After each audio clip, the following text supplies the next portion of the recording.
오늘 주일 예배부터는 민수기 말씀을 전하겠습니다. 민수기는 민족의 수를 세는 기록이라는 뜻입니다. 즉 인구 조사에 관한 기록입니다. 하지만 원래 히브리어로 된 성경은 제목이 민수기가 아닙니다. 우리말로 하면은 광야에서입니다. 근데 나중에 번역된 헬라어 성경, 라틴어 성경, 영어 성경 등이 숫자들이라는 의미의 단어를 제목으로 붙이기 시작했습니다. 그래서 우리 성경도 이러한 전통에 따라서 민수기라는 제목을 사용하고 있는 겁니다. 이렇게 민수기로 표기한 것은요, 말씀 안에 크게 두 가지의 인구 조사가 기록되어 있기 때문입니다. 두 번의 인구 조사가 있습니다. 그런데 이 인구 조사는 민수기에서 아주 중요한 위치를 차지할 뿐만 아니라 민수기를 두 부분으로 나누는 기준이 되기도 합니다. 그래서 이 점을 주목하고 민수기라고 불렀던 겁니다. 자, 그럼 왜 히브리어 성경에서는 광야에서라는 제목을 정한 걸까요? 대단한 의미가 있다기보다는 민수기 1장 1절에 나오는 첫 단어가 광야에서이기 때문입니다. 그래서 이름을 그렇게 붙인 거예요. 좀 싱겁죠? 창세기도 원래 히브리어 성경에서는 제목이 뭘까요? 태초에입니다. 왜 그럴까요? 태초라는 단어가 창세기 1장 1절에서 처음 등장하는 단어이기 때문이에요. 이렇게 이름을 지었지만 태초라는 단어는 상당히 중요합니다. 세상의 시작은 하나님으로부터 비롯되었다. 따라서 하나님만이 창조주시다. 이것을 자연스럽게 강조하고 있기 때문입니다. 민수기도 마찬가지입니다. 히브리어 성경에서는 그냥 첫 단어를 따서 광야에서라고 지었지만 광야라고 하는 장소도 아주 중요합니다. 민수기의 배경이 광야에서이기 때문입니다. 민수기는 이스라엘 백성들이 광야를 지나 가나안 땅을 향해 가는 여정을 전하고 있습니다. 그런데 그들이 갔던 그 광야 같은 길은 지금 우리 인생의 여정과도 아주 유사한 거예요. 우리도 종종 이런 표현을 하잖아요. 인생은 나그네와 같다. 우리가 사는 세상은 거친 광야와 같다. 이런 말들을 하잖아요. 인생은 영원하지 않다는 것, 때가 되면 이 땅을 떠나야 한다는 것, 인생을 산다는 게 결코 만만치 않다는 것, 그런 것들을 표현할 때 이런 말들을 하죠. 그래서 광야라고 하는 단어가 그리 낯설게 느껴지지 않는 거예요. 그런데 특별히 우리 신앙의 성도들은 더 광야가 각별할 수밖에 없습니다. 여러분, 모세가 40세부터 120세까지 어디서 지냈습니까? 광야에서 지냈죠.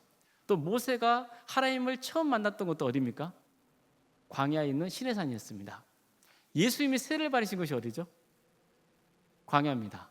그리고 예수님이 40일 동안 금식하시며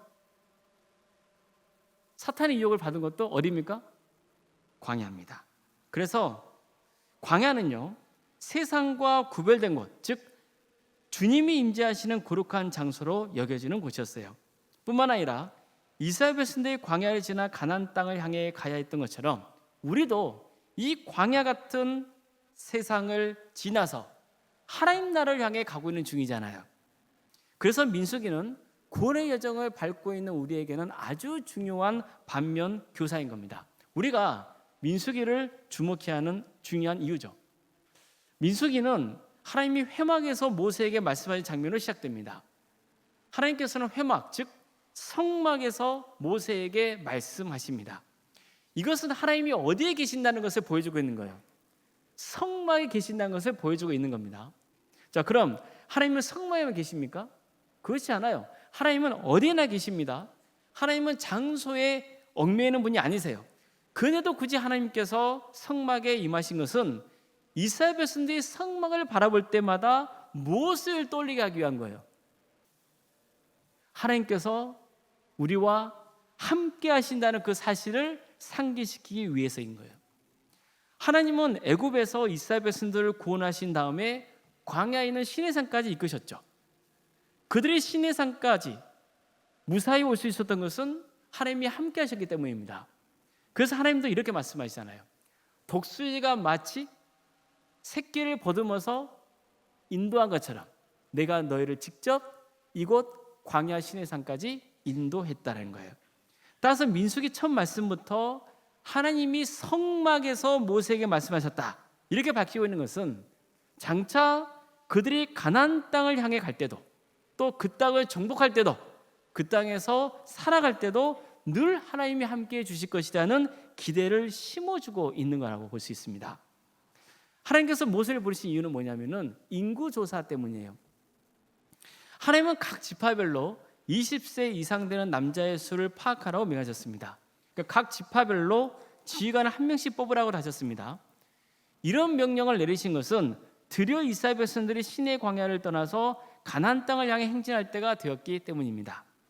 특히 20세 이상의 남자 중에서 싸움에 나갈 만한 사람, 그들을 파악하라고 명하셨어요. 이건 무엇 때문일까요? 싸움에 나갈 만한 사람이에요. 전쟁을 대비하기 위한 거예요. 생각해 보세요. 이스라엘 백성들이 가나안 땅에 들어갈 때 가나안 땅 백성들이 환영하겠습니까? 그게 아니잖아요. 싸울 거 아니에요. 바로 하나님께서 모세에게 인구조사를 명하신 것은 징집 대상자를 파악하기 위한 거예요. 모세는 하나님께서 지시하신 대로 12지파별로 한 명씩 총 12명의 지휘관을 세웁니다. 그리고 각 지파별로 20세 이상 남자의 수를 파악했어요. 민수기 1장은 각 지휘관의 명단과 각 지파별로 20세 이상의 남자의 인원수를 기록해 놓고 있습니다. 인구조사를 다 마친 결과 12지파 모두를 합쳐서 20세 이상 남자만 60만 3,550명에 달했습니다. 이건 엄청난 수입니다. 여기에는 어떤 사람이 빠져 있죠? 어린아이 빠져 있죠. 노인이 빠져 있고 여인이 빠져 있죠. 그리고 나중에 살펴보겠지만 네 지파도 빠져 있어요. 따라서 대략 계산해 봐도 이스라엘 인구는요 200만 명 정도는 된다고 봐야 됩니다. 사실 이건 엄청난 규모의 수입니다. 그런데도 성경에서 이 숫자를 직접 밝혀온 이유가 뭐겠어요? 오래전 하나님께서는 이스라엘 민족의 조상이었던 아브라함에게 약속하신 게 있었습니다. 너는 너의 고향과 친척과 아버지의 집을 떠나 내가 내게 보여줄 땅으로 가라. 내가 너로 큰 민족을 이루고 내게 복을 주어 내 이름을 창대하게 하리니 너는 복이 될지라. 너를 축복하는 자에게는 내가 복을 내리고 너를 저주하는 자에게는 내가 저주하리니 땅의 모든 족속이 너로 말미암아 복을 얻을 것이다. 이제 하나님께서는요 아브라함에게 크게 네 가지를 약속하시는 거예요. 첫째, 땅을 주겠다는 거예요. 둘째, 큰 민족이 되게 해주겠다는 거예요. 셋째, 너와 너의 자손과 언약을 맺겠다는 거예요. 넷째, 너를 복의 근원이 되게 해서 너와 내 후손을 통해 모든 민족이 복을 받게 하겠다는 거예요. 하나님은 그 약속을 잊지 않고 지키신 거예요. 바로 민수기의 인구조사는 하나님이 아브라함에게 하신 약속대로 그의 후손이 큰 민족을 이루었다. 이것을 강조하고 있는 겁니다. 자, 그렇다면 민수기 1장은 처음부터 무엇을 말씀하고 있는 거예요? 하나님은 어떤 분이시다는 거예요? 하나님은 신실한 분이시다는 거예요. 하나님은 약속을 지키시는 분이시다는 거예요. 이스라엘 인구조사가 이것을 강조하고 있는 거죠. 자, 그렇다면 장차 그들은 가나안 땅도 정복할 수 있을까요? 그곳에 들어가서 살 수 있을까요? 어떻습니까? 정복할 수 있습니다. 그곳에 들어가서 살게 될 겁니다.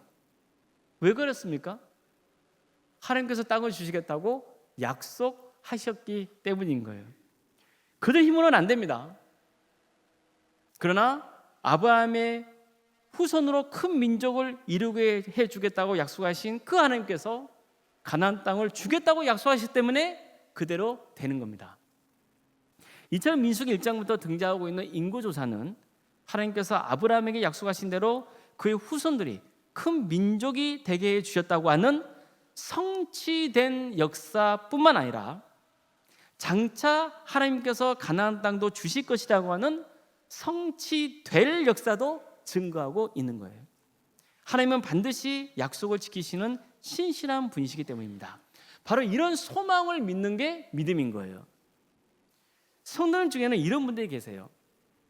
저는 하나님의 은혜로 구원 받았습니다. 하나님이 제게 많은 은혜를 보이셨다는 거 압니다. 하지만 제가 천국에 들어갈 수 있을지 잘 모르겠어요. 확신이 없어요. 이러시는 분들이 계시는 거예요.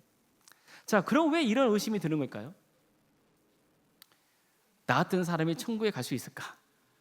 이렇게 부족한 게 많은데 하나님이 받아주실까? 그런 마음이 들기 때문이에요. 그렇지 않습니다.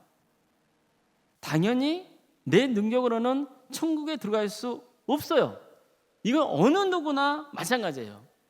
그렇지만 누가 나를 천국으로 인도합니까? 하나님께서 인도하십니다. 나를 구원해 주신 분도 누구십니까? 하나님이십니다. 내가 걸어가는 구원의 여정 가운데 함께 하신 분은 누구십니까? 하나님이십니다. 하나님이 나를 천국으로 인도하십니다. 내가 하나님의 은혜로 구원받았다고 믿는다면 하나님께서 나를 천국으로 인도해 주십니다. 그 소망을 가져야 되는 거예요. 그 소망을 믿는 게 믿음입니다. 하나님은 반드시 약속을 지키세요. 자, 그럼 우리가 할 일은 뭡니까? 천국에 들어갈 수 있을까? 내가 멸망당하지 않을까? 그런 고민을 하는 것이 아니라 의심하지 않고 믿는 거예요. 하나님이 나를 구원해 주신다는 확신을 가지고 인생의 광야길을 마칠 때까지 하나님을 경외하고 말씀에 순종하며 살아가려고 힘쓰면 되는 거예요. 사실 이스라엘이 광야에서 지냈던 그 장면을 보잖아요. 그러면 좀 이해가 안 되는 면이 있어요. 하나님은 이스라엘을 애굽에서 구원하셔서 광야에 있는 시내산 쪽에 이끄시거든요. 그 다음에 그곳에서 여러 가지를 말씀해 주세요. 우선 왜 그들을 애굽에서 구원하셔서 가나안 땅으로 인도하려 하시는지를 가르쳐 주십니다. 그 이유가 뭡니까? 제사장의 나라, 거룩한 백성이 되게 하기 위한 거예요. 자, 그렇다면 하나님께서는 거룩한 나라, 제사장의 나라, 거룩한 백성, 그걸 위해서 백성들에게 어떤 훈련을 시키신단 말이죠. 그 훈련의 내용이 뭐였습니까? 십계명을 가져오시는 거예요. 십계명을 근간으로 해서 여러 가지 규례와 규정을 가져오시죠. 또 뭘 하십니까? 성막을 만들라고 명하시죠. 성막에서 섬겨야 제사장들을 임명하시죠. 여러 가지 제사법을 가르쳐 주시죠. 근데 보세요. 이 모든 일들이 전쟁과 관련이 있습니까? 없죠. 자, 그들은 이제 광야를 지나서 가나안 땅에 도착하면 뭘 해야 되는 거예요? 전쟁을 해야 돼요. 그래서 싸움에 나갈 만한 20세 이상의 남자의 수를 파악한 거 아닙니까? 전쟁을 하려면은 뭘 해야 됩니까? 성막을 제작할 게 아니라 전쟁 무기를 만들어야죠. 계명을 보고 예배드리는 방법을 익힐 것이 아니라 무기 다루는 방법이나 군사 전략 짜는 법 배워야 되잖아요. 뭐 각종 규례를 익히는 것보다는 혹독한 군사 훈련을 받아야 되지 않을까요? 하지만 어떻습니까? 그들이 시내 광야에서 1년 동안 몰면서 한 일이라고는요, 신앙 훈련을 받는 게 다였어요. 가나안 백성들은 이스라엘 민족이 감당할 만한 상대가 아닙니다. 그들은 오랫동안 가나안 땅에 정착해서 살고 있었고 적의 공격에 대비해서 성벽도 쌓고 있었어요. 물론 군사들도 있었어요. 반면에 이스라엘은요, 얼마 전까지 애굽에서 노예로 살았잖아요. 애굽을 나온 후에도 제대로 된 군사훈련을 받지 못했어요. 그런데 어떻게 전쟁에서 이기냐고요? 객관적인 전례에서 보면 무조건 지게 되어 있습니다. 그런데도 하나님은 왜 군사훈련 시키지 않고 신앙훈련에 집중하신 걸까요? 어차피 애굽에서와 마찬가지로 하나님께서 직접 싸워주시기 때문이에요. 전쟁은 하나님의 손에 달려 있는 거예요. 자, 그럼 이스라엘 백성들에게는 뭐가 중요한 겁니까? 하나님이 명하신 것처럼 제사장의 나라, 거룩한 백성답게 사는 게 중요한 거예요. 그들이 하나님을 신뢰하며 거룩하게 산다면 하나님께서 그들을 지켜주시고 대신 싸워주십니다. 이 때문에 하나님은요, 이스라엘 백성들에게 군사훈련이 아니라 신앙훈련을 집중적으로 시키셨던 겁니다. 자, 우리로 보면 그래요. 여러분, 뭔가 새로운 일을 하고자 할 때 뭐부터 합니까? 기술을 익히고 일을 배우죠. 또 공부를 하죠. 그런데 신앙훈련은 뒷전이죠. 우리의 현실이 그렇거든요. 우선순위가 뒤바뀌어 있는 거예요. 신앙훈련의 핵심은 노예 근성에서 벗어나서 하나님의 백성이 되는 거예요. 사실 그들은 너무 오랜 세월 동안 애굽에서 대를 이어 노예 생활을 했어요. 그러다 보니까 이 노예 근성이 뼛속 깊이까지 뿌리내고 있었던 거예요. 그들은 조금만 문제가 생기면은 두려움과 절망에 휩싸이곤 했어요. 실제로 모세가 시내산에 올라간 다음에 내려올 기미를 보이지 않으니까 무슨 짓을 합니까? 금송아지 우상을 만들어 가지고 숭배하잖아요. 거기서 좋다고 춤추고 놀잖아요. 노예 근성이에요. 애굽에서 배운 것을 버리지 못하고 있는 거예요. 그들 보세요. 물이 없고 양식이 없으면 불평불만부터 터뜨렸어요. 무슨 말도 해요? 그래도 애굽에서 지낼 때는 먹을 게 있었는데, 마실 게 있었는데. 무슨 근성이에요? 노예 근성이에요. 이처럼 그들은 앞을 향해 가지 않고 자꾸만 어디를 바라보라는 거예요? 뒤를 바라보고 있는 거예요. 비록 몸은 애굽에서 빠져나왔지만 여전히 노예 근성에서 벗어나지 못하고 있는 거예요. 따라서 하나님이 가장 원하셨던 것은 뭐예요? 그들의 근본이 바뀌어야 한다는 거예요. 노예 생활했던 옛사람을 벗어버리고 하나님 중심을 삶을 살아가는 거예요. 새 사람으로 거듭나기를 바라셨던 거예요. 중요한 것은 사람의 근본이 바뀌는 거예요. 이게 신앙생활의 중요한 목적입니다. 신앙훈련의 목적인 거예요. 신앙을 가르치던 한 교수님이 있었어요. 근데 이분이 학내 분기에 입사해가지고 결국 교수직에서 쫓겨났어요. 처음에는 너무 분한 거예요. 막 억울하고 화가 나고 막 밤잠을 못 이뤄요. 그러다가 나중에는 또 내가 이전에 죄를 지었나? 큰 죄를 지어서 내가 이런 고난을 당하고 있는 건가? 뭐 이런 생각도 들고, 뭐 마음이 자신을 막 짓누르고, 막 나를 밀어낸 사람이 용서가 안 되고, 하나님이 원망스럽고, 막 그러는 거예요. 그러니까 정상적인 생활이 돼요, 안 돼요? 안 되는 거죠. 이제는 시간 강사로 일을 해야 돼요. 정교수로 있다가 이런 일을 겪으니까 너무 자존심이 상하는 거예요. 그러니까 가르쳐도 가르칠 맛이 안 나는 거예요. 생활 형편도 어려워지고 모든 게 꼬였어요. 그렇게 시간을 보내다가요, 어느 날 이런 생각이 문득 들었어요. 내가 목사가 되겠다고 공부를 시작했고, 그리고 어떻게 교수까지 됐는데 가만히 생각해 보니까 내가 너무 교만했다는 마음이 드는 거예요. 특히 마음에 걸렸던 게 있었어요. 내가 성경을 멀리했구나. 이런 반성이 되는 거예요. 얼마든지 성경을 멀리해도 학생들이 가르칠 수 있었어요. 성경 말씀을 한 번도 인용하지 않아도 좋은 글 쓸 수 있었어요. 인정 많은 글을 쓸 수 있다는 거예요. 여러 가지 일에 바빠서 말씀을 멀리한 것도 있었지만 정말 가장 양심이 찔렸던 것은 뭐냐면은 성경을 보지 않아도 내가 별로 마음에 거리낌이 없었다는 거. 그게 마음에 딱 와닿은 거예요. 그래서 책상을 다 정리하고 오직 성경만 펼쳐놓고 읽기 시작했어요. 성경을 잘 안다고 생각했어요. 근데 막상 읽어가다 보니까 모르는 내용이 너무 많아서 부끄러웠던 거예요. 어느 때부턴가는 자신을 모르게 성경에 몰입하게 됐어요. 한 번은 사모님이 잠을 자고 있다가 큰 소리가 팍 나길래 깜짝 놀라서 잠을 깬 거예요. 그래서 목사님 서재로 들어가 봤어요. 그랬더니 목사님이 새벽까지 성경을 읽다가 자기도 모르게 큰 소리로 아멘 해버린 거예요. 나중에 사모님이 그때를 회상하면서 목사님께 이렇게 말했다고 해요. 당신이 학교에서 잘리고 그 충격에 못 이겨가지고 이제 서서히 미쳐가는구나.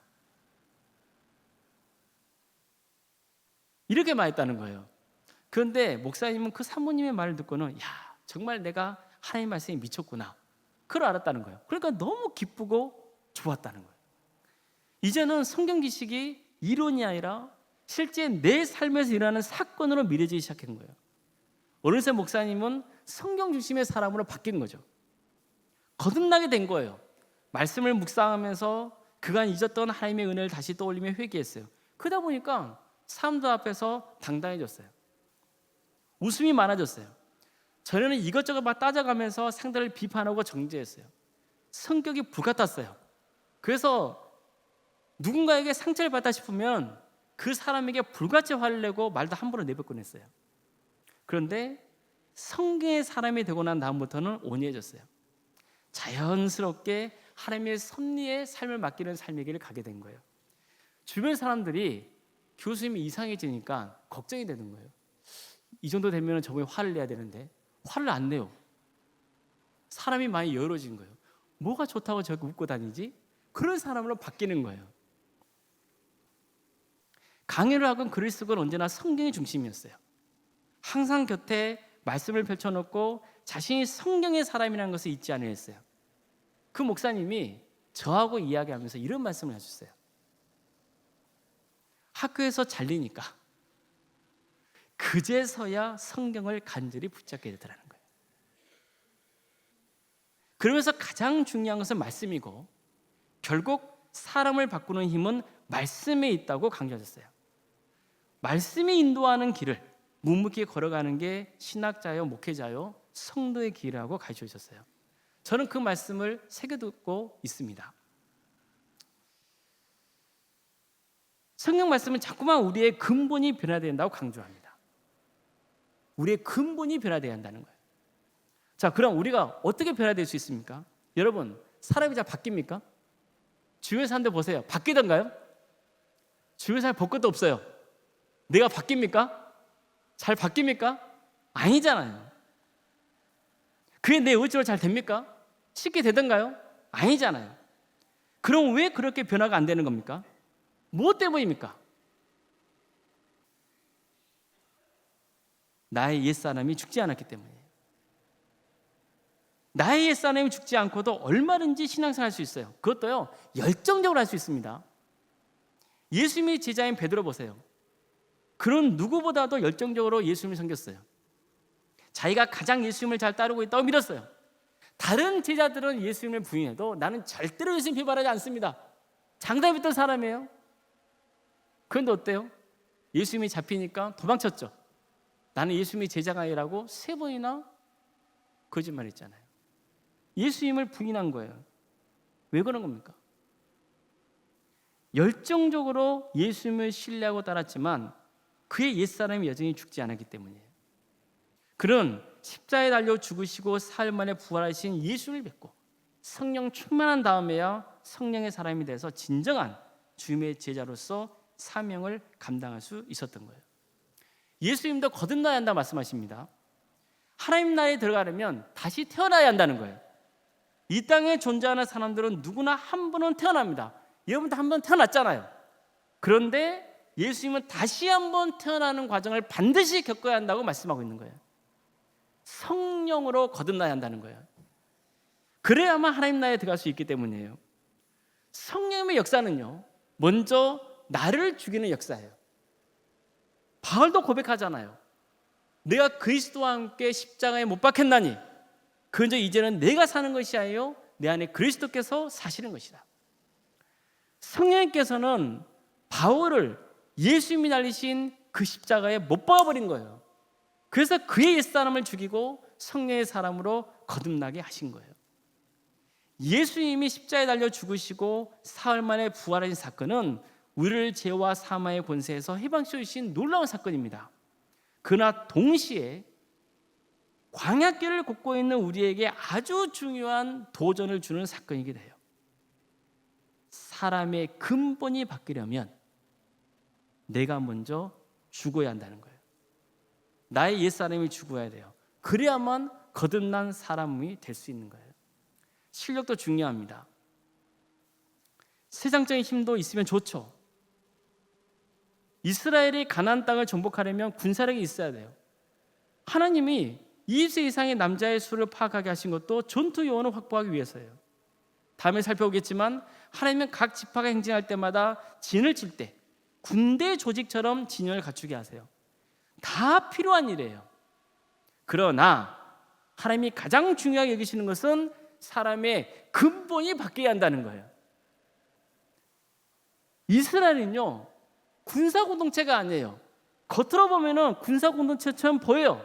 그러나 그 본질은 뭐예요? 신앙 공동체인 거예요. 얼마나 하나님을 마음과 뜻과 정성을 다해 경외하며 따르느냐, 그게 가장 중요합니다. 이거야말로 우리도 가장 중요하게 하는 삶의 본질인 거예요. 하나님께서는 우리에게도 근본이 바뀌어야 한다고 말씀하고 있어요.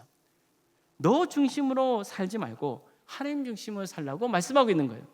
내 주장대로, 내 고집대로 사는 것, 그거 나 중심대로 사는 거예요. 여전히 과거의 죄책감에서 벗어나지 못하고 있는 것도, 상처를 극복하지 못하고 있는 것도 사실은 나 중심으로 사는 모습이에요. 용서하지 못하는 것, 늘 불안과 염려 속에 사는 것, 나 중심으로 사는 모습이에요. 항상 부정적으로 생각하고 거짓말을 일삼고 어렵고 힘들면은 세상을 바라보라는 것, 다 나 중심으로 사는 모습이에요. 제가 앞에서 말씀드렸죠. 얼마든지 거듭나지 않고도 열정적으로 신앙생활 할 수 있습니다. 그런데 그렇게 열정적으로 신앙생활하는 사람들이 교회에서 직분자가 되잖아요.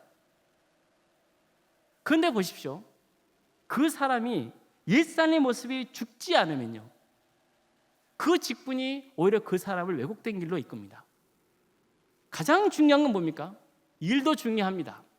실력도 중요합니다. 직분도 있어야죠. 그러나 가장 근본은 뭐라고요? 우리의 근본이 변화돼야 하는 거예요. 옛사람이 죽어야 되는 거예요. 그래서 새 사람이 돼야 되는 거예요. 육신의 사람이 아니라 성령의 사람이 돼야 되는 거예요. 말씀의 사람이 돼야 하는 겁니다. 이것을 우리는 늘 기억하셔야 됩니다. 하나님은 말씀하세요. 내가 다 책임진다. 나는 너를 반드시 구원한다. 그 약속을 지키시다. 그 약속을 믿고 나를 따르는 자는 반드시 구원받는다. 이 약속을 굳게 믿으시길 바랍니다. 하나님은 내 실력을 먼저 보지 않으세요. 내 마음의 중심을 보세요. 정말 나를 죽였느냐 안 죽였느냐 그걸 보십니다. 온전히 하나님을 의지하고 있느냐 그렇지 않느냐 그걸 보세요. 마음의 근본이 변화된 거듭난 인생은 세상에 알 수 없는 평안을 누립니다. 하나님과 친밀한 관계 속에 있기 때문이에요. 하나님의 말씀이 나를 지배하고 있기 때문에 굳이 내가 삶을 주도하지 않아요. 성령께 나를 맡겨버립니다. 사람들이 이렇거나 저렇거나 괜찮아요. 나에게는 누가 함께 하세요? 주님께서 함께 하시기 때문에 괜찮아요. 나의 옛사람이 죽고 새 사람이 되기를 바랍니다. 그래서 하나님을 삶의 중심을 모시고 하나님께서 다스리시는 거듭난 영혼으로 광야길을 걸어가시기를 주의 이름으로 축복합니다. 기도하시겠습니다.